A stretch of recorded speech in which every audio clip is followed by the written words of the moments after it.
Buenas tardes a todos. Buenas tardes, doctora. Buenas tardes, doctora.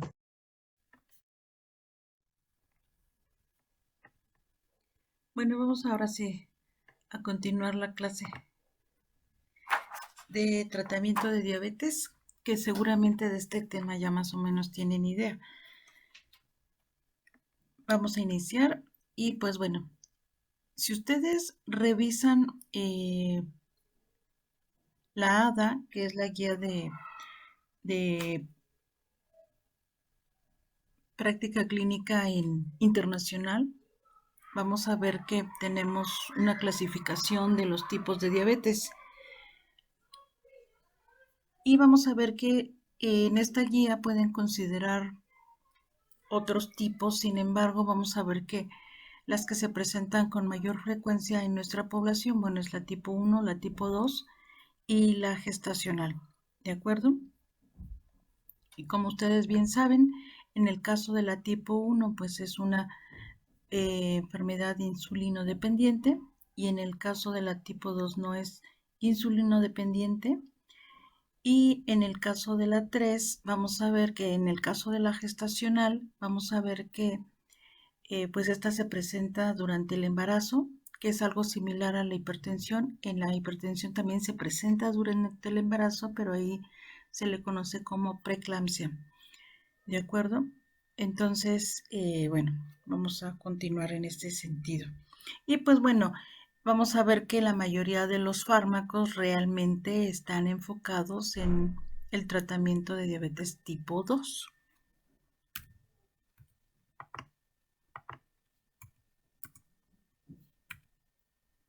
Esto solamente es, bueno, para tratar de ubicarlos desde el punto de vista bioquímico acerca de lo que está pasando desde el punto de vista bioquímico con nuestras moléculas.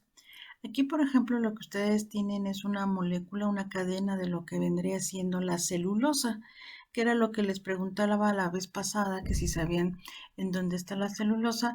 Y bueno, quedamos que es, en el caso de la celulosa, la vamos a encontrar como componente estructural principalmente de las plantas, de los vegetales, ¿de acuerdo? Y una de las características que tienen estos polisacáridos, precisamente porque están formados por varias unidades de glucosa, como lo pueden ustedes observar aquí, es que estas unidades de glucosa se encuentran unidas por enlaces beta 1,4, ¿de acuerdo? Estos enlaces beta 1,4 o para estos enlaces beta 1,4, nosotros los humanos no tenemos enzimas. Entonces a este nivel no se puede hidrolizar. Entonces, por lo tanto, nosotros no podemos obtener glucosa de tanto de los vegetales que contengan celulosa. Por eso les dicen en los anuncios que tienen que comer frutas y verduras porque es fibra. No hay otra cosa que en el caso de la mayoría de las verduras, sobre todo de las hojas verdes, lechuga, espinacas y todas estas, tienen principalmente celulosa, entonces ustedes no van a poder hidrolizar y entonces no se puede obtener glucosa y entonces por eso solamente estaría funcionando para nosotros como fibra y estaría formando solamente como parte del bolo alimenticio porque no va a aportar ninguna molécula energética. ¿De acuerdo?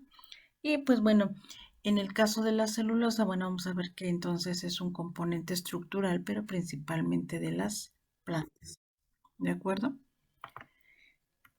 Aquí tenemos, por ejemplo, otra molécula que es muy parecida, pero aquí estamos hablando de enlaces. Si se dan cuenta, también tenemos moléculas de glucosa. Aquí tenemos uno, aquí tenemos otro. Pero aquí vamos a ver que tenemos enlaces alfa 1,4. ¿De acuerdo? Estos enlaces alfa 1,4 que se pueden presentar en algunos polisacáridos, como serían, por ejemplo, el glucógeno, que sí se puede encontrar almacenado justo en el hígado, por ejemplo, en el caso de los animales. Eh, por ejemplo, también se puede encontrar en algunos disacáridos, como la fructosa. en el caso de vamos a encontrar este tipo de enlaces y en las cadenas que encontremos nosotros enlaces 1 a 4, para este tipo de enlaces sí tenemos nosotros enzimas que nos pueden hidrolizar a este nivel. Y entonces, ¿qué es lo que nos estaría aportando? Nos estaría aportando esta molécula de glucosa y así sucesivamente. Aquí también se puede hidrolizar y nos estaría aportando otra glucosa y así sucesivamente. Lo mismo pasa con los enlaces 1, 6. ¿De acuerdo? Y entonces, pues bueno, una vez que se libera esa glucosa, entonces, ¿qué es lo que va a suceder? Cuando después de que ustedes consumen, se hidroliza y entonces vamos a ver que la glucosa que se está liberando de esta manera, pues bueno, nosotros la podemos reabsorber a nivel de la luz intestinal, pero en el caso de la glucosa, bueno, como ya hemos visto, aquí qué es lo que necesitamos. ¿Recuerdan qué es lo que necesitamos? A ver, Daniela. Vamos a necesitar un sistema de transporte. Ajá, ¿cuál? El SGLT1, si no me equivoco. Ajá, así es. Muy bien, Daniela. El SGLT1, vamos a necesitar el SGLT1, ¿de acuerdo?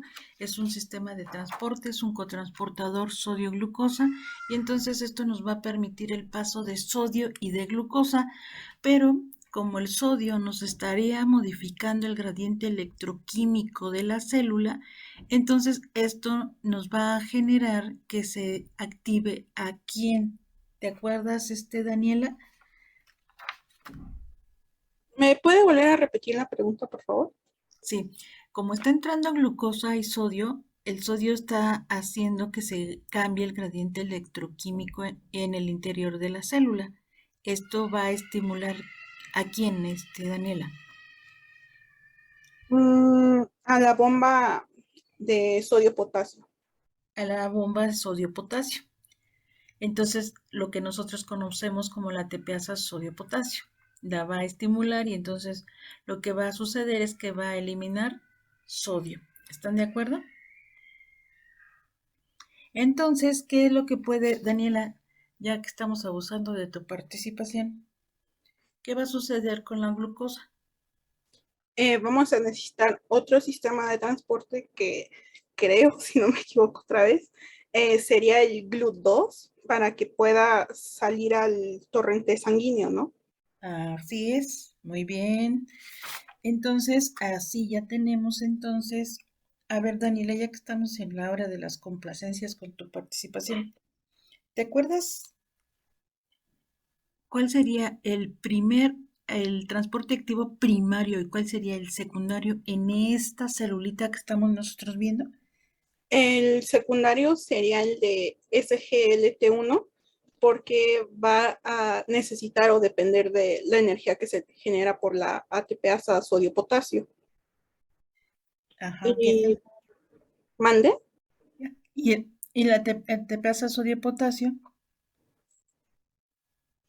es un eh, ejemplo de que, Daniela. de un sistema de transporte secundario. No, ese es el primario. Pensé que el primario era el GLUT2. Ya, No, ya. el primario es la tepeasa Ujú.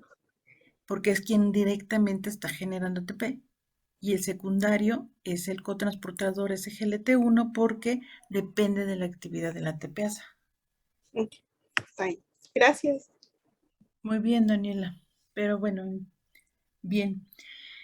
Entonces, eh, ya recordamos cosas que vimos al inicio del semestre y que bueno, esto lo tienen que seguir recordando porque bueno, es fisiología y pues la fisiología la tenemos que llevar siempre presente para saber cómo está funcionando nuestro organismo y cómo estarían funcionando los fármacos cuando entran al interior de las células, ¿de acuerdo?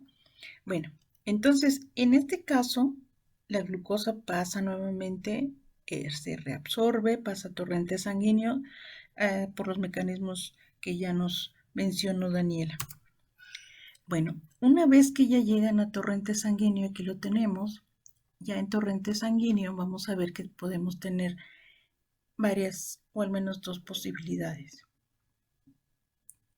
La glucosa puede pasar al hígado y en el hígado puede ser fosforilada y entonces ustedes tienen ahora glucosa 6-fosfato. De esta manera la célula ya no puede salir porque ya se encuentra fosforilada, ¿de acuerdo?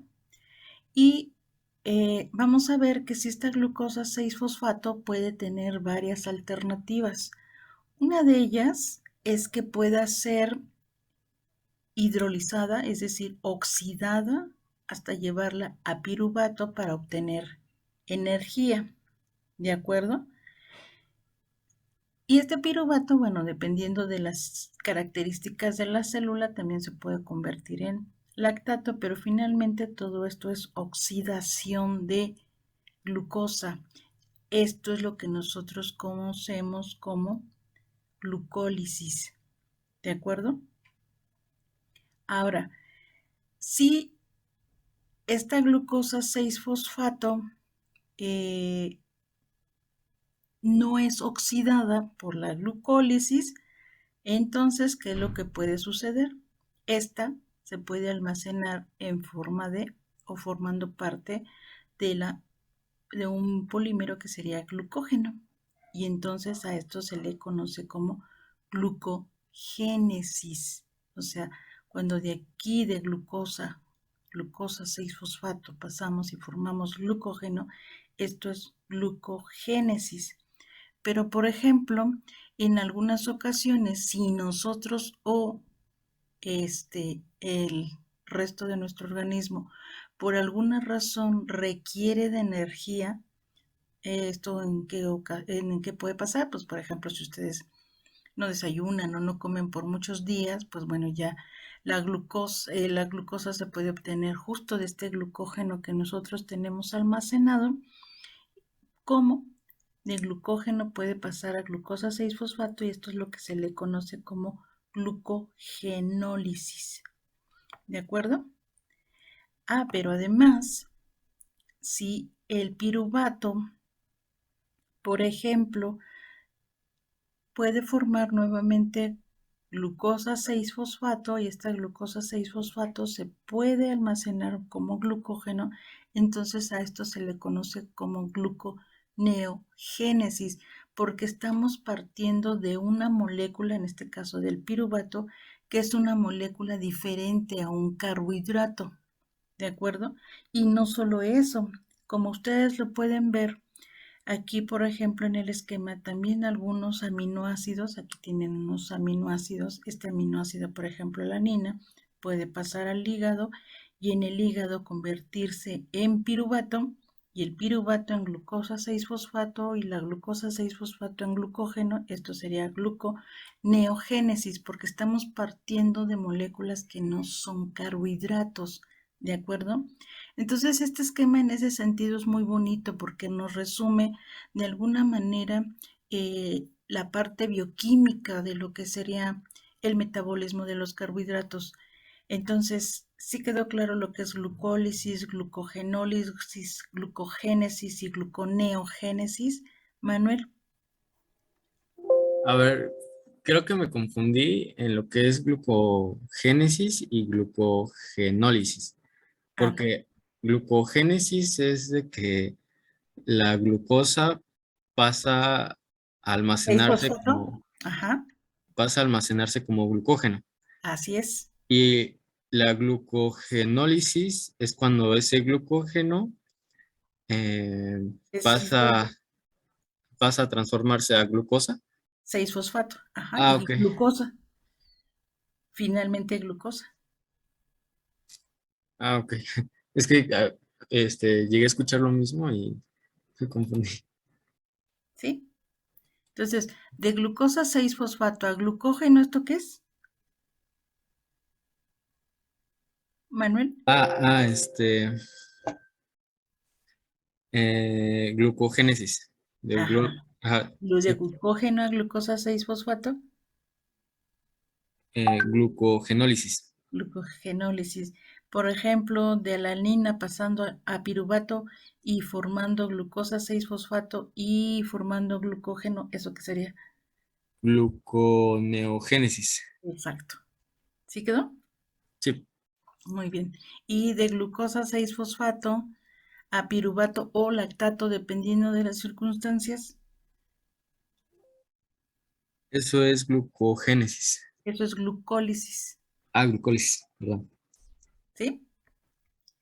Entonces, aquí, en este esquema yo les decía, se resume muy bonito la parte bioquímica y bueno, a mí me gusta, porque por lo siguiente, entonces, aquí lo que ustedes, por lo siguiente es que me gusta, o sea, la bioquímica es bonita.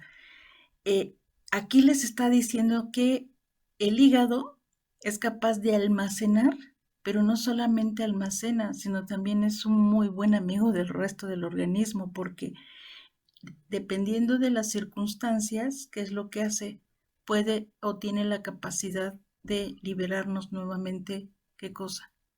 Glucosa en sangre. ¿De acuerdo? Entonces, si por alguna razón, por ejemplo, como en farmacología no comen y a veces se desvelan y están así medios maltratadones por todo lo que pasan con farmacología, pues bueno, no se preocupen. El hígado les está aportando suficiente energía con la glucosa. ¿De acuerdo? Bueno, lo otro es que la glucosa también puede pasar al músculo y aquí pasa exactamente lo mismo. La glucosa pasa al músculo y aquí puede ser fosforilado y aquí ustedes tienen glucosa 6-fosfato, ¿de acuerdo? Entonces, a ver, ¿quién me dice qué pasa de glucosa 6-fosfato a glucógeno?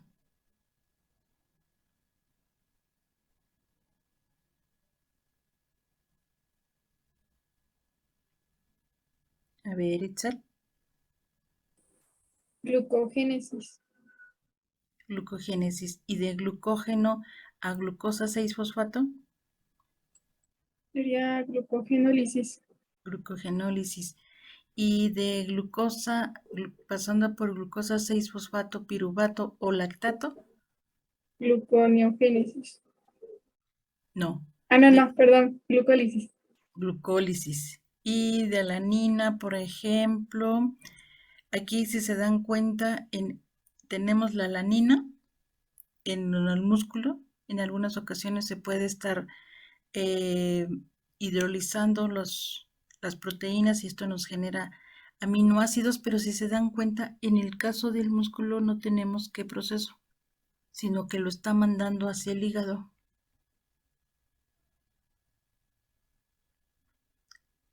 Yanel, ¿No habría lo que sería liberación de urea? no, de acuerdo con el metabolismo de glucosa.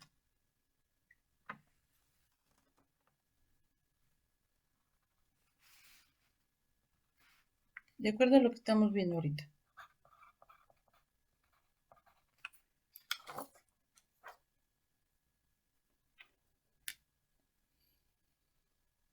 Ah, entonces la alanina no pasaría a bueno, no transaminación, a Ajá. piruvato, Ujú. y no habría lo que sería gluconeogénesis. No hablé de la gluconeogénesis, ¿de acuerdo? Y ¿qué otra cosa observas, Yanel?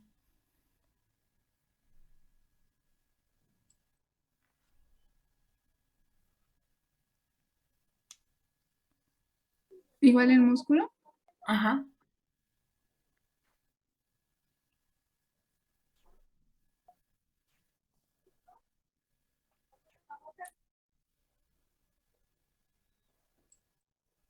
Mm,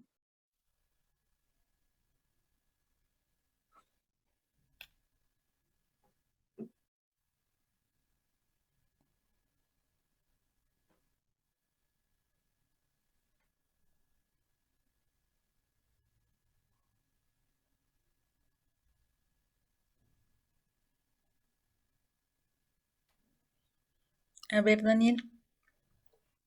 Podría ser que en este caso en el músculo el piruvato se transamina y forma lo que es la alanina. Bueno, eso, ajá. Y ya vimos lo demás. ¿Qué más?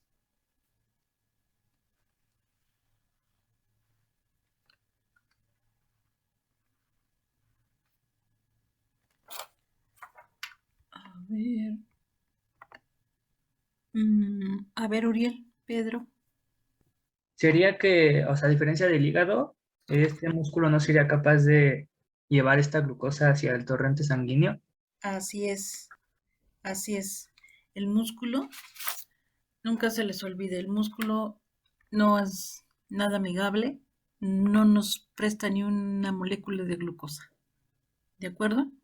Es decir, cuando nosotros necesitamos glucosa, solamente va a ser a través del hígado y el músculo solamente puede estar llevando a cabo los otros procesos, pero para llevar a cabo sus propias funciones, no la del resto del organismo. Y bueno, otra característica importante es que, por ejemplo, cuando ustedes hacen ejercicio y no están acostumbrados, este exceso de lactato, pues ¿a dónde se va a ir? A torrente sanguíneo, y de torrente sanguíneo puede pasar a lo que sería el hígado, y en el hígado puede ser transformado en piruvato y tomar cualquiera de las vías que ya mencionamos. ¿De acuerdo?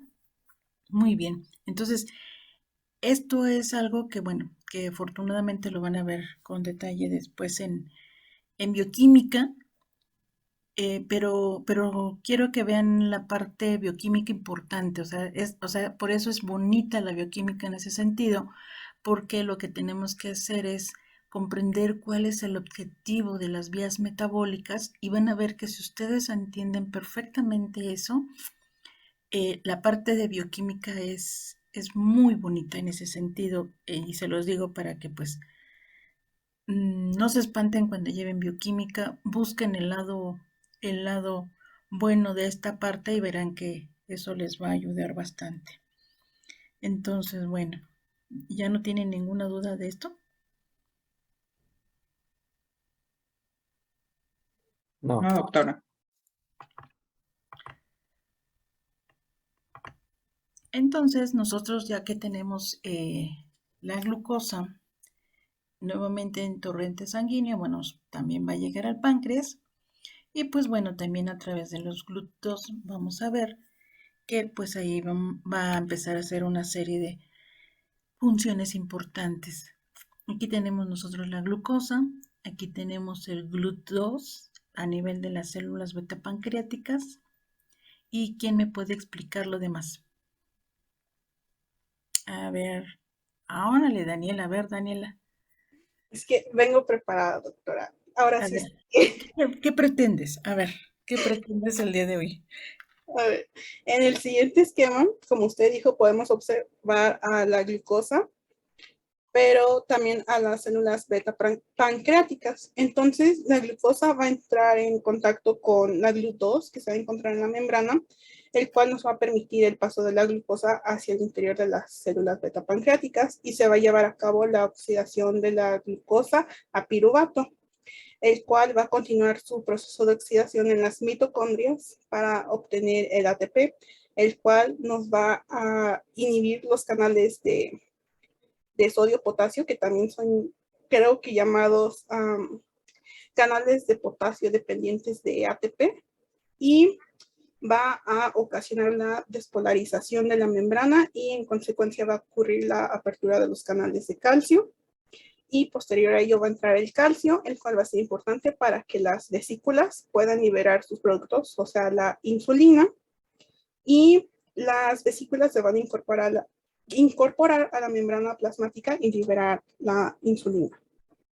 Órale, Daniela, hoy sí que estudiaste.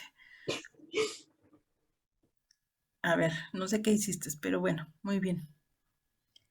Exacto, eso es lo que pasa. ¿Ya vieron qué bonito es cuando entienden esa parte? O sea, si ustedes tratan de buscar esquemas de los procesos bioquímicos o de los procesos fisiológicos, créanme que esta parte se les va a hacer mucho más atractiva y mucho más comprensible. Y entonces aquí pues ya tenemos libre la insulina, ya que tenemos aquí a un péptido. Aquí lo pueden ver, aquí tienen todos sus aminoácidos, pero vamos a ver que es una cadena que tiene, bueno, pues enlaces, está unida entre sí por enlaces sulfidrilo, y entonces, por esta razón, no podemos nosotros administrarla por vía oral. ¿Por qué? ¿Alguien tiene idea de por qué no la podemos administrar por vía oral?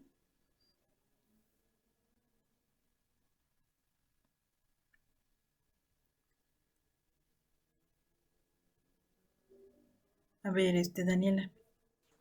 A ver, a lo que yo me acuerdo es porque si se aplica de forma oral es porque se puede hidrolizar la molécula. Entonces, para evitar esto, para protegerla principalmente, la tenemos que administrar por vía parenteral, específicamente de manera subcutánea en el brazo. Así es. Esto se los estoy mencionando justo por eso, porque pareciera que no es importante la estructura bioquímica de las moléculas y en el caso de farmacología y por supuesto en general de las biomoléculas, vamos a ver que es muy importante conocer su estructura química porque eso nos va a dar idea de lo que está pasando con la molécula. Entonces, sí, esta es justo la razón, es un péptido. Si pasara por el estómago ahí sería hidrolizado completamente y entonces pues ya no llegaría a los sitios en donde puede actuar. En cambio, por la vía parenteral, entonces se va a reabsorber y poco a poco irá llegando a los sitios que tiene que llegar para su acción. Y aquí lo que ustedes están viendo, que creo que es parte de los artículos que les envié, es justo los tipos de insulina o los análogos de insulina que ustedes pueden tener desde el punto de vista comercial. Y pues bueno, si se dan cuenta, tienen una estructura, estos análogos de insulina tienen una estructura muy similar a de la insulina y solamente, por ejemplo, aquí les están indicando cuáles podrían ser las modificaciones que se pueden estar haciendo, es decir, pueden estar quitando un aminoácido, pueden estar poniendo un aminoácido, pueden estarle agregando cosas, ¿de acuerdo? Y aquí el numerito les está indicando qué tipo de análogo y en dónde se está llevando a cabo la modificación, pero prácticamente la función va a ser la misma, ¿de acuerdo? De hecho, aquí la tienen. En el caso de la insulina, por ejemplo, tenemos la de acción corta, de acción intermedia, de acción larga y vamos a ver que, bueno, esto va a depender del tipo de combinación que ustedes tengan y de las características de cada paciente, ¿de acuerdo? Y pues esto también creo que viene en uno de los artículos que les envié. Y aquí, por ejemplo, tenemos la insulina de acción prolongada. Y pues bueno, vamos a ver que su efecto va a ser para todo el día y algunos de los ejemplos, por ejemplo, de los que se usan justo para todo el día. Ahí tenemos también la insulina que solamente es para cada una de las comidas, que se conoce como de acción corta. Y por ejemplo, tenemos también aquella insulina que nos permite de alguna manera cubrir las características de todo el día y considerando las comidas, ¿de acuerdo? Y estas generalmente son las insulinas que se encuentran, ¿qué cosa? Premezcladas o ya están ahí con alguna mezcla de los dos tipos de insulina que ya acabamos de mencionar. Ahora, ¿qué va a pasar con la insulina que se forma de manera endógena o que ustedes pueden administrar de manera exógena? ¿Alguien lo quiere explicar?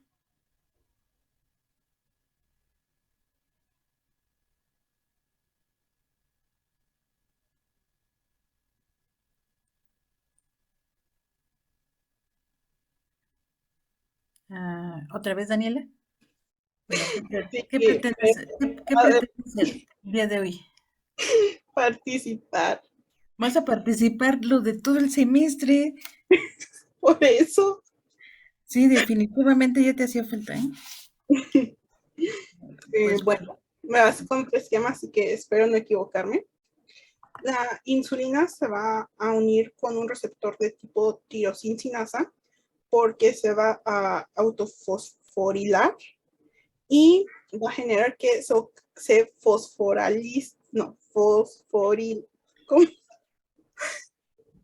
fosforilar otras sinasas, en este caso son esas que observamos ahí, y lo cual va a favorecer que las vesículas que van a contener GLUT4 puedan incorporarse dentro de la membrana plasmática, y así el GLUT4 se va a encontrar en la membrana y va a facilitar la entrada de glucosa. Ajá, y entonces esa glucosa, ¿qué va a pasar con esa glucosa? Esa glucosa va a entrar en glucólisis y se va a convertir en glucosa 6-fosfato y se va a comenzar a... No, pero esto no es glucólisis. Ah, ah, De glucosa a glucosa 6-fosfato.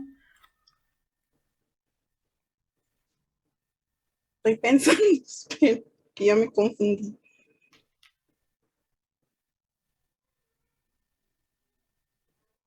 Sobre todo sigue la flechita. Ah, Glucosa, glucosa 6-fosfato, glucógeno. ¿sí? En este caso, ¿qué va a pasar? No te escucho. La glucogénesis, porque se va a fosforilar. La glucosa y va a formarte glucógeno. Ujú. Ok. Pero en esencia, justo es eso. La insulina, al unirse a su receptor, que es un receptor tirosincinasa, justo de los que vimos al inicio del semestre también, ¿qué es lo que va a hacer? Se va a autofosforilar, favorece la fosforilación de otras sinasas y entonces, como bien dijo su compañera, esto va a favorecer que las vesículas se incorporen a la membrana y entonces los transportadores permiten la entrada de glucosa y la glucosa finalmente se almacene en forma de glucógeno. ¿De acuerdo? ¿Tienen alguna duda o comentario? ¿Nada? Ok. No, doctora.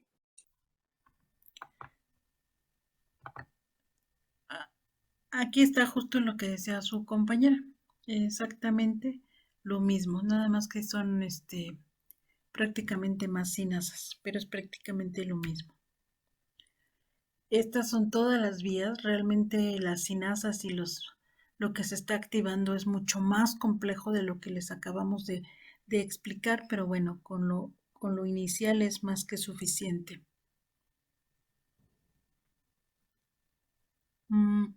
Y esto es, pero aquí, espérenme tantito, espérenme, esto era, aquí hay algo que es importante de señalar.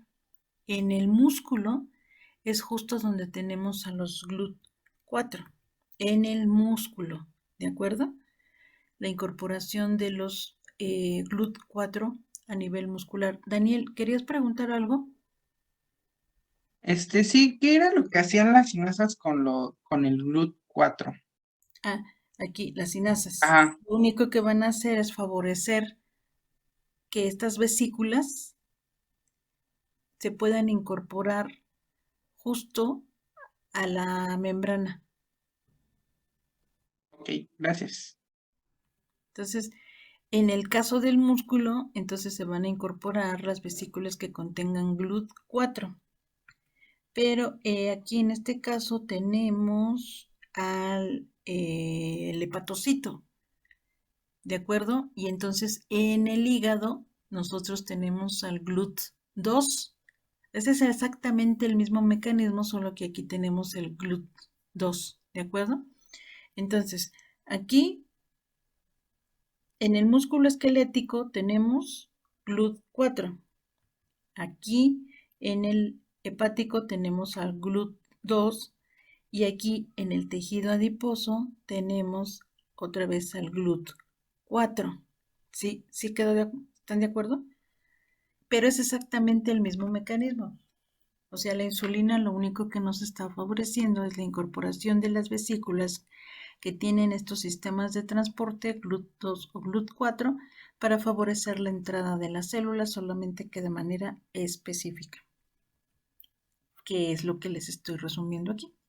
En los hepatocitos, los GLUT2 Y en el caso de del músculo esquelético, el GLUT4, y en el caso también de lo que sería el tejido adiposo, el GLUT4, que es similar a este que estamos viendo aquí.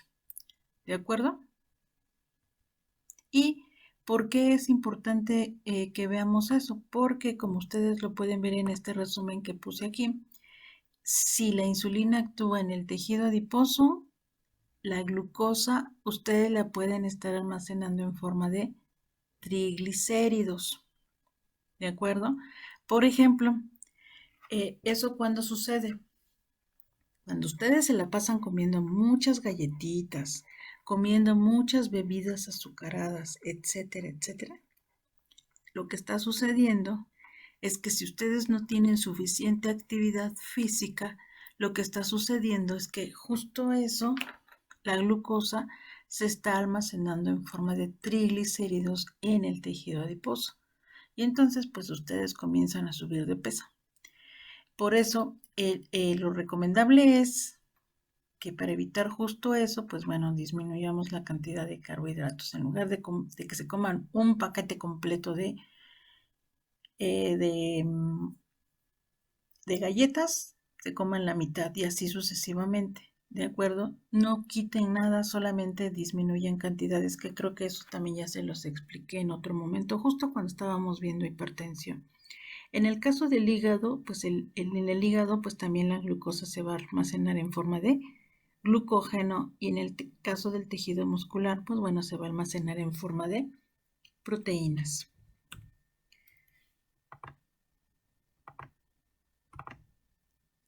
Aquí está. Entonces, realmente es una interacción muy importante la que se está llevando a cabo entre el músculo, el intestino, músculo, hígado y tejido adiposo. ¿De acuerdo? Esto es exactamente lo mismo. Y este es el resumen prácticamente de lo que está pasando. En el caso de la insulina, pues vamos a ver que va a regular de manera importante el metabolismo de los carbohidratos, también de los lípidos y por lo tanto también de los aminoácidos, de acuerdo a lo que acabamos de ver. ¿De acuerdo? Pero a ver, todo esto desde el punto de vista bioquímico es mucho más importante de lo que ustedes pueden ver, porque finalmente de las proteínas, de los carbohidratos o de las grasas que van a obtener de los triglicéridos, cuando se oxidan, les van a dar finalmente cualquiera de las biomoléculas, les va a formar ATP. Cualquiera los va a llevar para formar ATP cuando es necesario.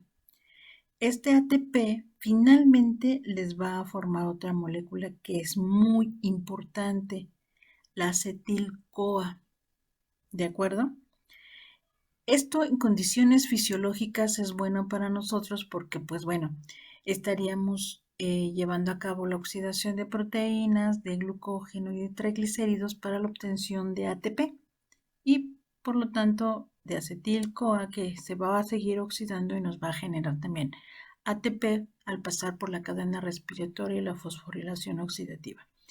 Pero esto no es tan bueno en el caso de los pacientes diabéticos, sobre todo de los pacientes diabéticos que no son controlados, es decir, aquellos que pues de plano no se quieren tomar su medicamento o de plano no quieren ponerse su insulina.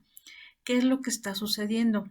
En el caso de la insulina o de cualquier tratamiento para controlar la glucosa, estaría, como ustedes lo vieron, la insulina estaría favoreciendo la incorporación de glucosa a los tejidos dependientes de insulina, como lo acabamos de ver, que sería el tejido muscular, el hígado y el tejido adiposo. Lo estaría incorporando. Si el paciente no toma su insulina, no toma su medicamento, entonces esa es una señal para su organismo de decirle: no tengo glucosa, aunque sí tenga kilos de glucosa circulando en torrente sanguíneo. Lo que no tiene es quien le ayude a pasar esa glucosa a los tejidos. Ese es el pequeño problema. Entonces, ¿qué es lo que sucede? Entonces, lo que ustedes pueden observar en este tipo de pacientes es que pues comienzan, si eran personas obesas, pues comienzan a bajar de peso, con el tiempo comienzan a perder músculo, de hecho ya ustedes después los ven así todos flaquitos, pierden grasa, pierden músculo, porque ya están perdiendo, justo porque la señal es, no tengo glucosa, pero sí tiene glucosa circulante, lo que no tiene es quien le ayude a incorporarlo a los tejidos. Y entonces lo único que están haciendo es que se comienzan a oxidar las moléculas de almacén que tenemos de almacén, y entonces aquí tenemos un problema. Se está acumulando lo que nosotros conocemos como los cuerpos cetónicos.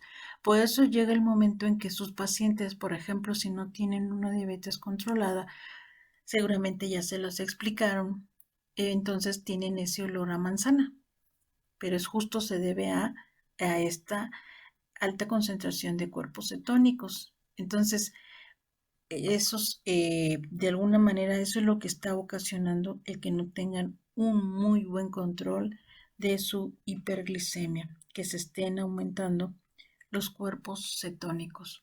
¿De acuerdo? Y entonces, ¿cuáles son los cuerpos cetónicos? Pues bueno, el beta hidroxibutirato, el acetoacetato y el acetil-CoA también. ¿De acuerdo?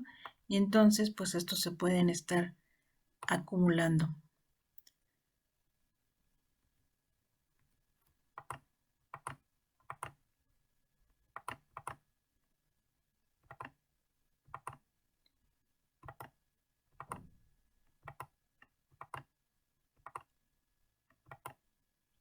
Y entonces, como ya se está acumulando esta concentración de glucosa, pues bueno, entonces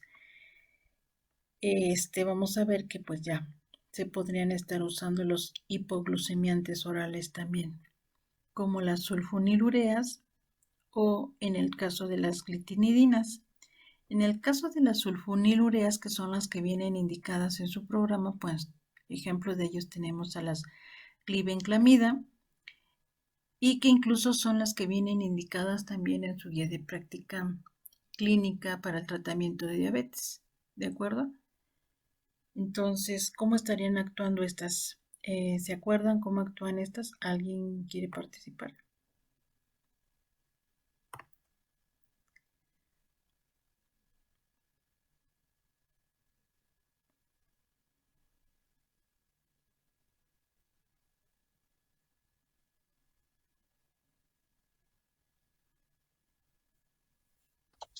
¿Es explicar el mecanismo?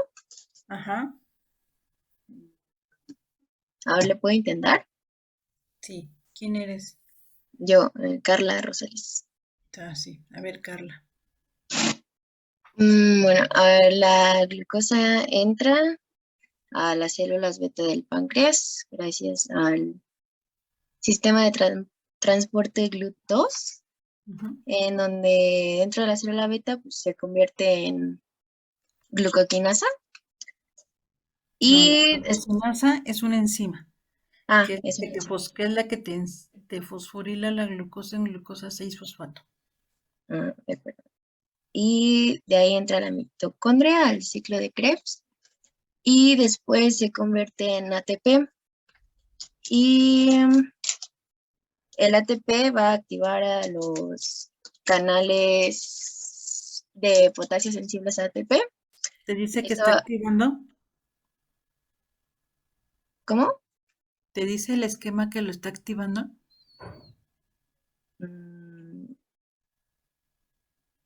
Sí, bueno, sí, ya tengo entendido que los activa. ¿Con el ATP?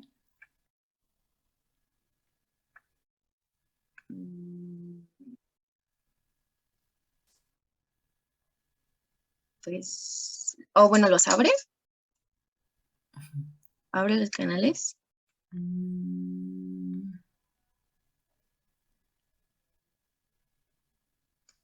Ajá, y luego. Bueno, y eso causa una despolarización.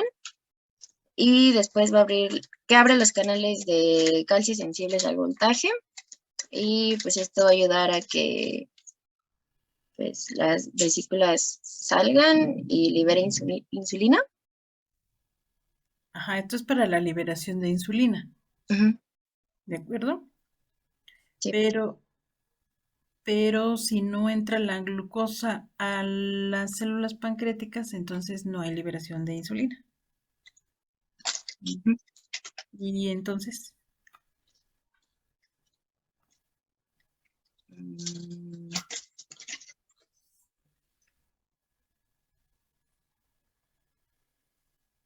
no, pues no se me ocurre nada.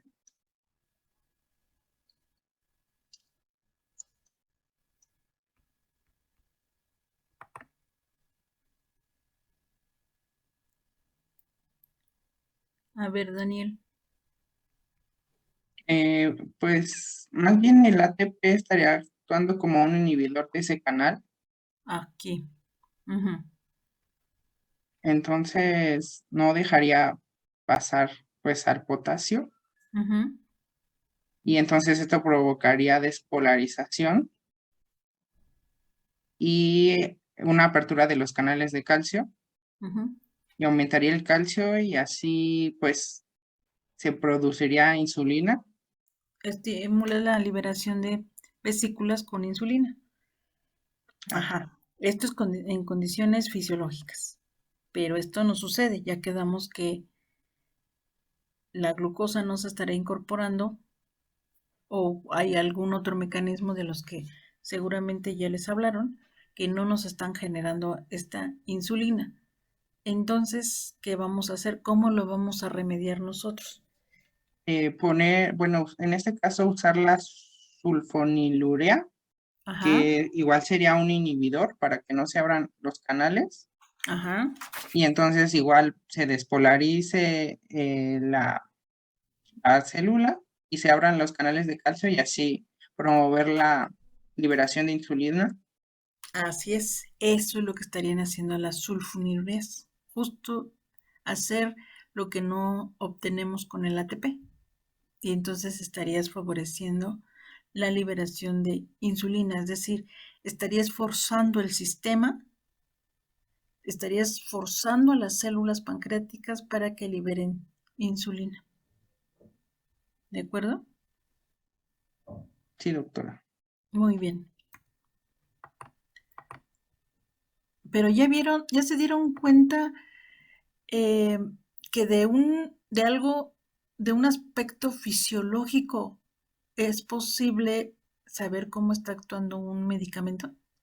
O sea, si ustedes saben esto desde el punto de vista celular, cuando les digan sulfonilureas, sí, es que las sulfonilureas inhiben a los canales de potasio sensibles a ATP, esto ocasiona despolarización, esto me activa o me libera las vesículas que contienen insulina, es decir, estoy forzando a mis células pancreáticas para que liberen insulina. Es muy bonito escuchar a los estudiantes cuando nos dan una explicación así. Espero que ustedes cuando estén en clínica así la den para que vean que sí conocen del tema. ¿De acuerdo? Ahora aquí tenemos, por ejemplo, el caso de las biguanidinas. Aquí tenemos a la metformina, que también ya ustedes ya la conocen y que si ya revisaron la guía de práctica clínica es su medicamento prácticamente de primera elección. ¿De acuerdo? Eh, ¿Alguien recuerda cómo estaría actuando la metformina?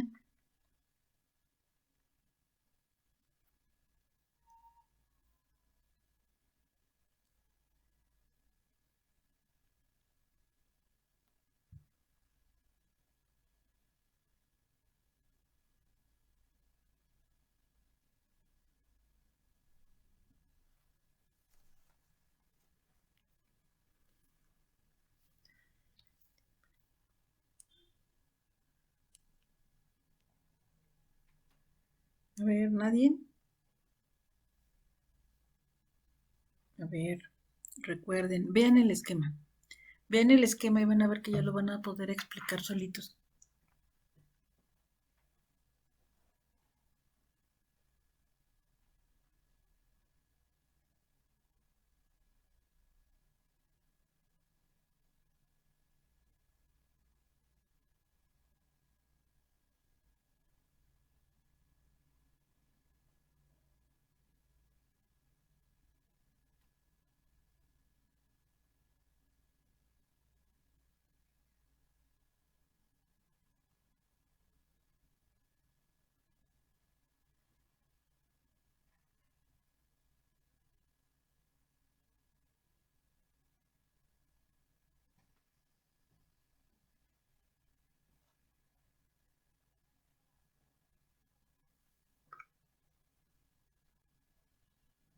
A ver, Manuel.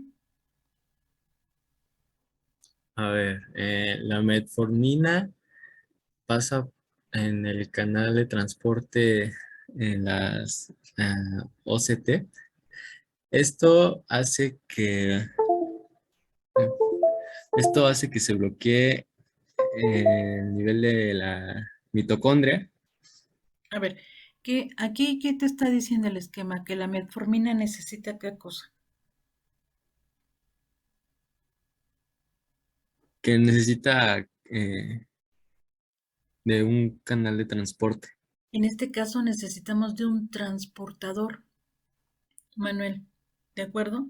Y si te acuerdas, son de los sistemas de transporte que les mencioné al inicio del semestre también. ¿Recuerdas qué pasa si de casualidad nuestros hepatocitos no tuvieran este sistema de transporte?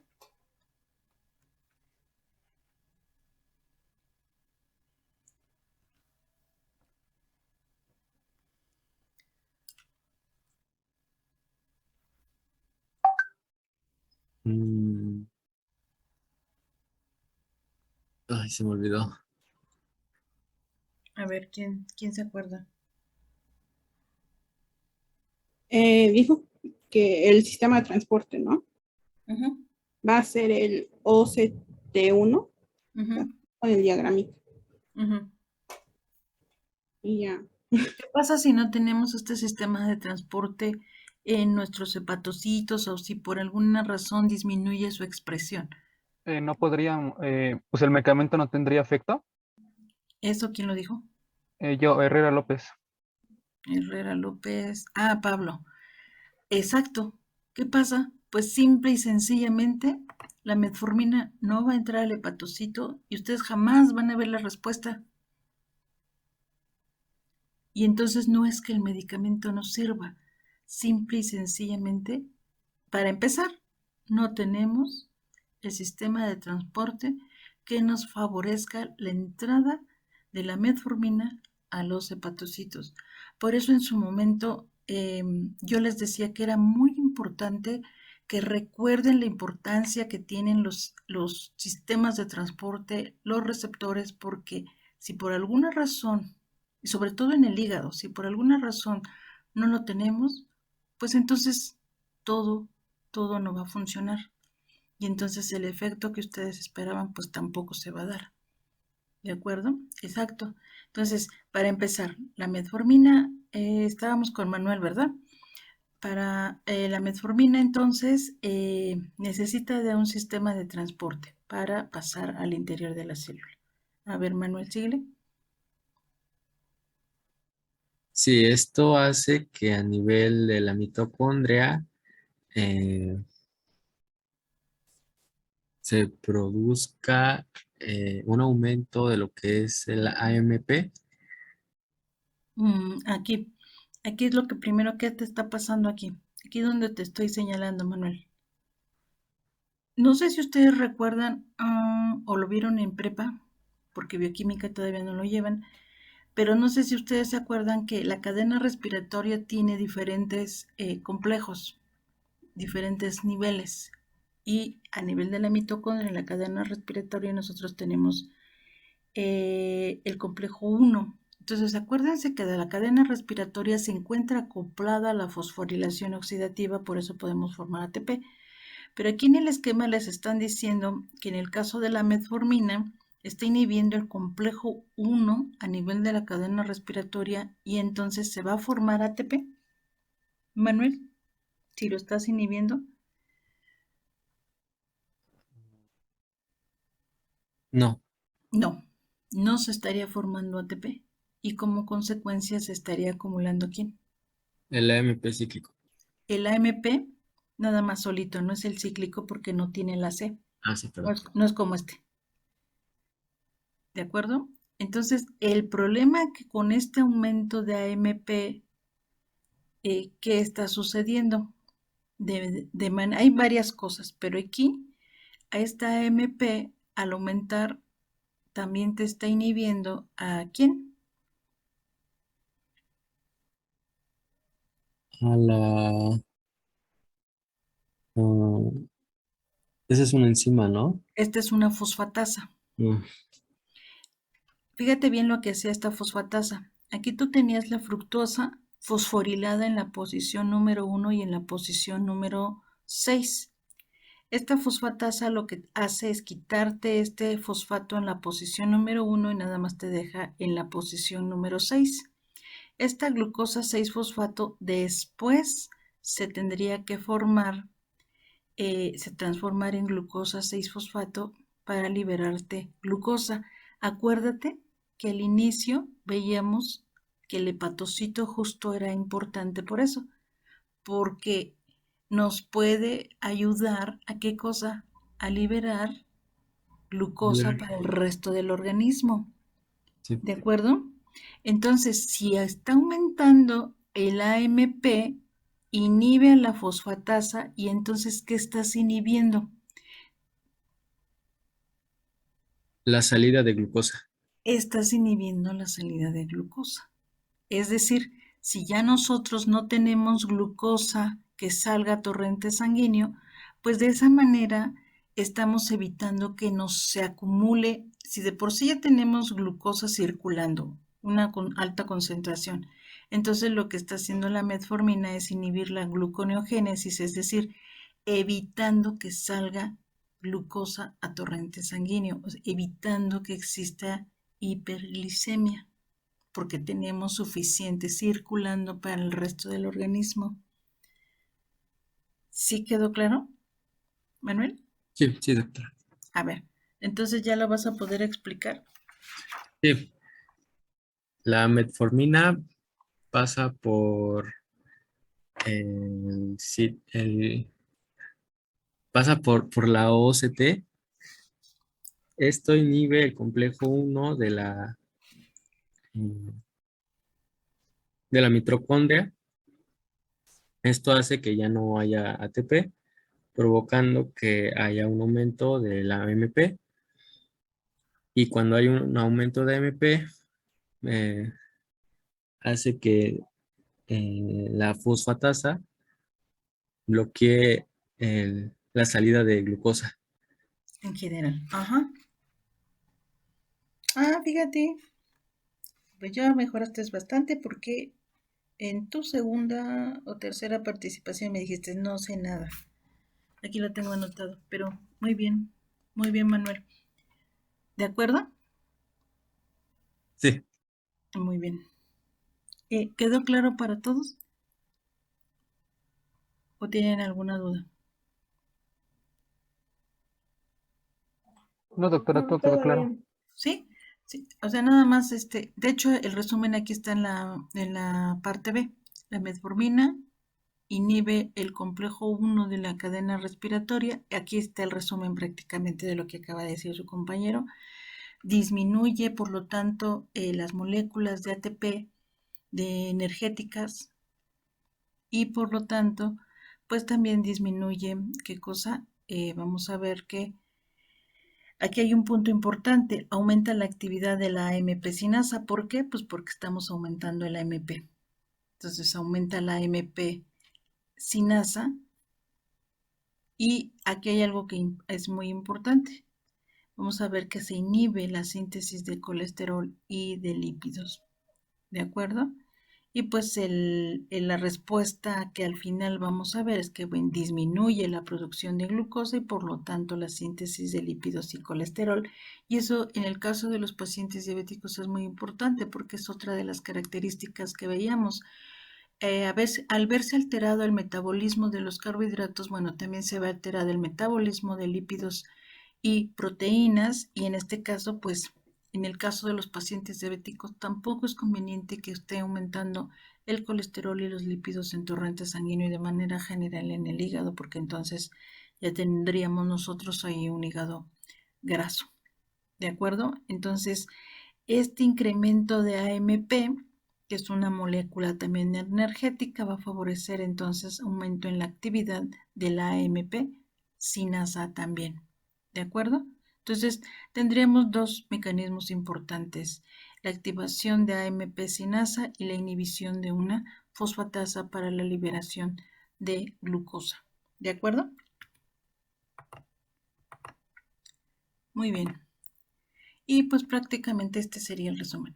Metformina en el hígado, activación de AMP, que es justo lo que les estoy diciendo, disminuye la gluconeogénesis y pues en el caso del músculo vamos a ver que aumenta el transporte de glucosa, es decir, la glucosa se está incorporando al músculo y con esto evitamos que el paciente degrade proteínas y por lo tanto pierda peso por pérdida de proteína. ¿De acuerdo? Aquí, bueno, hay otra alternativa farmacológica que tenemos es, pues, bueno, a nivel de la absorción. Nosotros llevamos a cabo la absorción de los carbohidratos a nivel, a ver, Itzel. Doctora, mencionó que no pierden peso por las proteínas, ¿verdad? Pero entonces, ¿por qué la metformina sí hace que los pacientes, bueno, bajen de peso? Sí, bajan de peso, pero no como lo perderían si no estuvieran controlados. No estarían, a lo que voy es que no nos estaría llevando, si llevan una buena dosis, fíjense bien, ahí tenemos que tener mucho cuidado. Y ahorita que lo mencionas, ¿por qué? Porque si no tenemos cuidado, que es otra de las cosas que tenemos que tener cuidado con la metformina, es que también no nos lleve a un exceso en la producción de cuerpos cetónicos y por lo tanto también a ver, de lo que sería que no se nos esté acumulando el piruvato y que además se esté formando el lactato. O sea, esto es algo que también tenemos que ir monitoreando poco a poco con el paciente.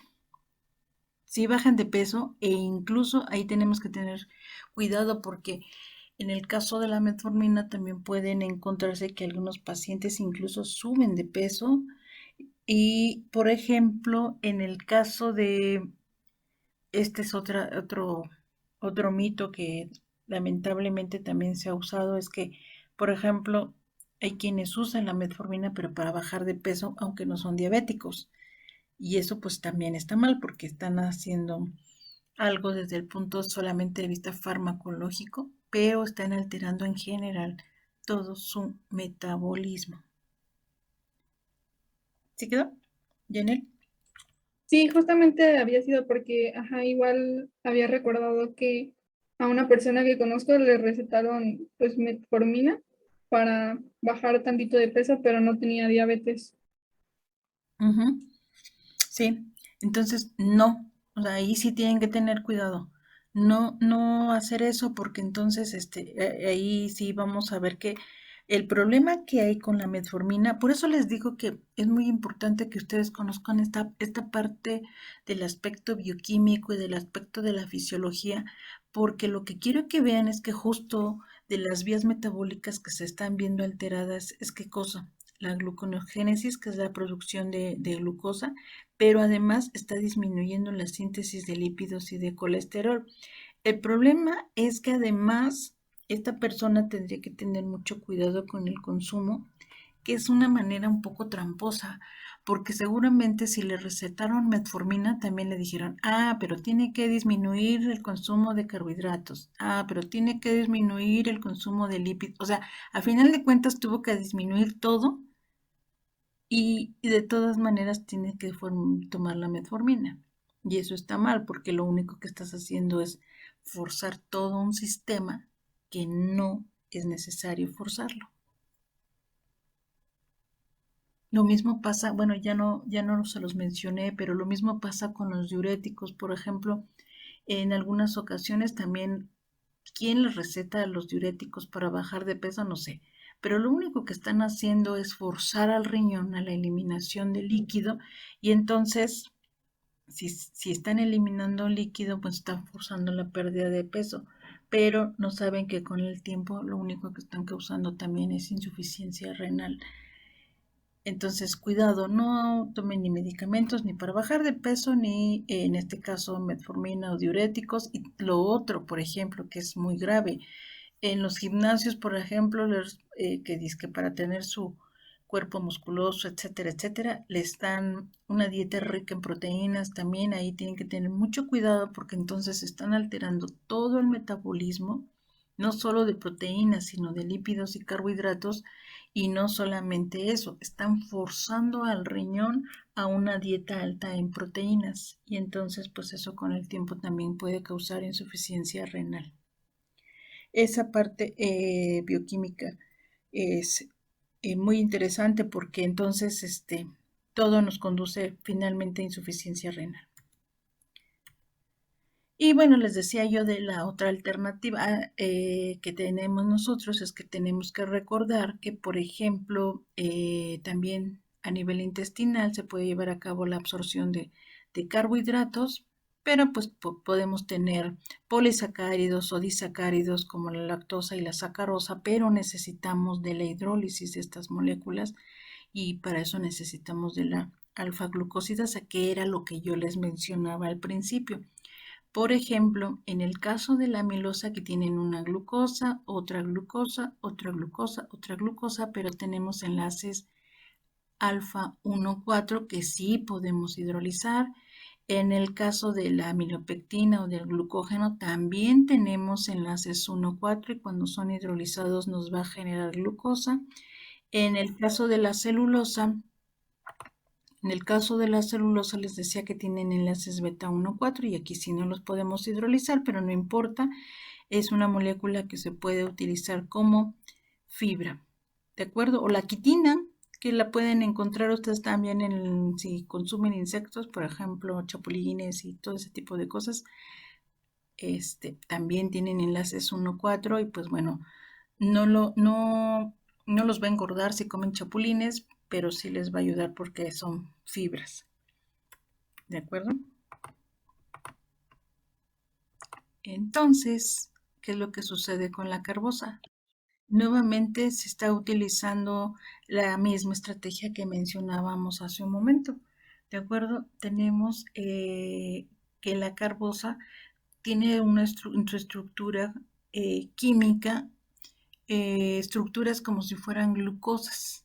Entonces, la enzima, la alfa-glucosidasa, pues se une a ella, pero ya no lo puede hidrolizar. Entonces, ustedes están engañando prácticamente a la enzima con la carbosa. Entonces, eso inhibe a la carbosa, está entretenida ahí con la carbosa. Y entonces, pues, ¿qué es lo que sucede? Que ya no se puede llevar a cabo la reabsorción de glucosa. Disminuye la reabsorción de glucosa porque pues no hay quien nos esté hidrolizando ni lactato, ni lactosa, ni sacarosa, ni los aminoácidos, porque prácticamente la están inhibiendo, ¿de acuerdo? Y bueno, otro de los mecanismos que se pueden utilizar justo son los inhibidores del cotransportador SGLT2 que se encuentra a nivel del túbulo proximal y pues de esta manera estarían inhibiendo la reabsorción de glucosa de un 90%. Y es justo a nivel que es algo similar a lo que pasa en el intestino, nada más que en lugar del SGLT1 que tenemos en el intestino, aquí tendremos el 2. El SGLT2 nos permite el paso de glucosa y de sodio. También se activa la ATPasa y también se activa el GLUT para pasar la glucosa a lo que sería torrente sanguíneo. Y esta es la estructura química de lo que serían los inhibidores del SGLT2. Y pues bueno, estos apenas se están tratando de usar en pacientes diabéticos. El problema es que son un poquito caros y pues bueno, eso no está tan fácil para los pacientes. Y bueno, con este cuadro se resume prácticamente los mecanismos de acción que vimos. En el caso de la metformina, pues que activa la MP sinasa y por lo tanto también se aumenta la sensibilidad a insulina. En el caso de la blinclamida, cierra los canales de potasio dependientes de ATP y pues aumenta la secreción de insulina. Y los otros medicamentos que también se usan para el tratamiento de diabetes, ¿de acuerdo? Pero bueno, yo solamente les acabo de mencionar el mecanismo de acción de los medicamentos que vienen indicados en sus guías de práctica clínica y que está en uso para ustedes y en su programa, porque al parecer los otros tienen que llevar un control, bueno, está más bien regulado, de tal manera que solamente lo pueden dar en algunas ocasiones los médicos especialistas. ¿Y tienen alguna duda?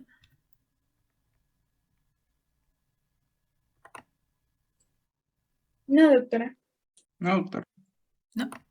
Pues bueno, entonces con esto terminamos la parte de diabetes y en un momento les mando la lista de las exposiciones que vamos a iniciar, que ya iniciaremos mañana, yo creo. Realmente no se me preocupen mucho.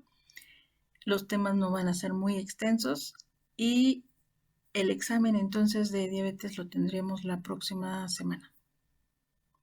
¿Sería el viernes, doctora? Sí, el viernes, ¿no? Les queda viernes a ustedes. Sí, mejor. Sí, mejor. Sí, por mí no hay problema, pero bueno, puede ser que se me vaya la onda, pero estoy consciente de que quedamos que en viernes porque así les conviene más a ustedes. ¿De ¿Y acuerdo? vendría lo de diabetes y lo de las exposiciones o solo diabetes? No, solo diabetes. Ok. Solo diabetes. ¿De acuerdo? Sí, doctora. Sí, doctora. Entonces, a ver, espérenme nada más. Bueno, si ya no tienen ninguna duda o comentario, lo dejamos hasta aquí. Descansen y pues bueno, nos vemos mañana. Cuídense mucho. Vayan a descansar, a tomar agua. Sí, doctora, Sí, doctora, gracias. muchas gracias. Gracias, Hasta doctora. Hasta mañana. luego. Doctora, Hasta mañana. Adiós.